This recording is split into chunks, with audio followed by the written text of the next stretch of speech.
елдегі жұмыссыздықты жоямыз десек алдымен жалған мәлімет беруді тоқтату керек.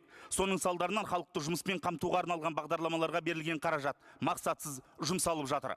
Оған жоғары аудиторлық палатаның есебі дәлел. Дерек келтірейін.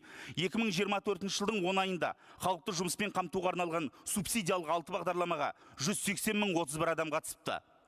Олардың әрқайсысына ай сайын бюджеттен ақша төледік. Соңында соның тек 26.194 ғана тұрақты жұмысқа орналасқан. Тағы бір дәлел. Жастар практикасы бағдарламасына 2024 жылы 33.300 жас қазақстандық қатысқан. Бағдарлама тәртібіне сәйкес олардың әрқайсысына кемінде айына 117.960 теңге төленді. Соған қарамастан тек 7.400 жас азамат қана жұмысқа орналасыпты.